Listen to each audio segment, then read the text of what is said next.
So in this video I'm going to talk about a gardening technique which my parents have come up with here in North Scotland, which incorporates a few different no-dig techniques, such as the no-dig technique and the back to Eden gardening technique. So it uses basically what we have abundantly around us at the moment, which is seaweed, wood chips and cardboard and paper. And so you can see here, basically this has been dug over already. And you couldn't just leave this undug if you wanted, but they've actually already dug this over from last year.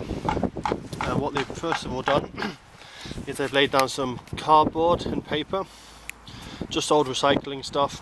You don't want anything glossy really, because the chemicals from the glossy magazines aren't the best, but just normal cardboard and paper is okay.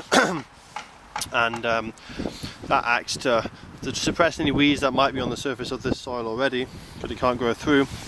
And it also helps to retain a lot of the moisture and stop too much of the nutrients from this other mulch getting washed through to the soil. This kind of absorbs it.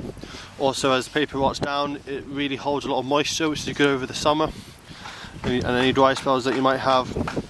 And it also creates a lot of organic matter as it rots down, so it's quite good for the soil. On top of that, they put a lot of seaweed. You can probably see there, it's about 10 centimeters thick of seaweed. See there? That thick layer of seaweed, it has several benefits to the soil. It's a general feed, a mixed, quite even ratio of NPK. It's also got a lot of trace minerals. That's the main reason seaweed's good.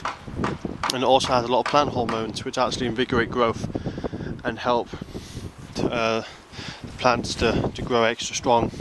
A lot of commercial feeds are now incorporating seaweed extract because of that reason.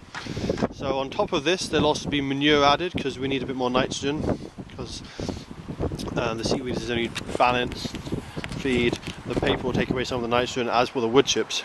So they'll need some nitrogen, so that's from the manure.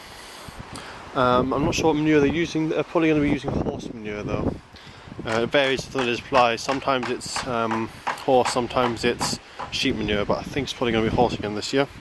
And then on top of that is wood chips, such as this, finely ground wood chips, preferably from hardwood and not from conifers, so it lasts a bit longer, but it's also, there's less toxin. Some like things like leylandii and a few other conifers have toxins which actually hamper some plants from growing.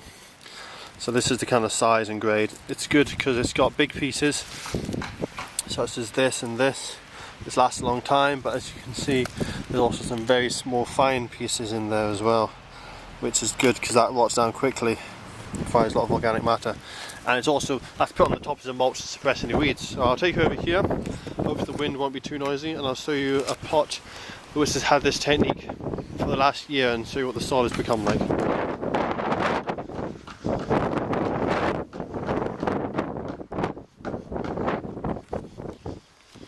So this is it here. Hopefully you can still hear me with the wind. As you can see, there's wood chips on the top here. I'll just use the stick to dig. Below the wood chips there's a good 10 centimeters of decomposed material, which have produced this lovely topsoil now, or compost. And there's a little bit of paper still around, some of the sheets that were a bit more compact, but generally nearly all the paper is gone, or rotted down into quite small pieces, which are just acting as a moisture store now. There's absolutely no seaweed. The seaweed rots down really fast. It's nutrients and micronutrients and also the hormones into the soil to help the plants grow, but it doesn't really keep much organic matter, so it's not good for improving the soil structure, but it's very good for feeding the plants.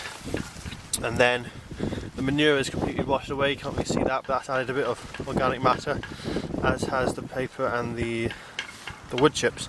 You can see there's only the larger wood chips left, the smaller ones have been incorporated. And so this soil here is actually a mixture of worm casts, lots and lots of worm casts, so it's good for the soil. The worms, you can see a little worm in there actually. Most of them are probably going deeper because of the time of year. There's also a little grub in there. So it's a lot of insects, wireworms and things. Hopefully not the nasty wireworms that eat the plants, but I don't think it is, because we haven't had any issues yet. Because it's really friable soil, nice and loose. There's a lot of organic matter in there, so that's really good for the soil. Deeper down is actually quite good as well, because all the worms, all the manure and the wood chips and the organic matter from the seaweed and the paper has really, and the manure has really added a lot of worms. The worms have done well, so they've really mixed the soil up, so it's now even quite deep down the soil is good. And this hasn't been done at all, this was actually all laid on top of turf. It's just like this lawn here, and that turf's completely rotted away, including some of the moss, which is can be quite stubborn. So that's really helped the soil. So that's the no dig technique they use here. It's quite successful at the moment. You can use a lot of other different mulches depending where you are, but this is the technique that my parents have come up with, and it's worked really quite well.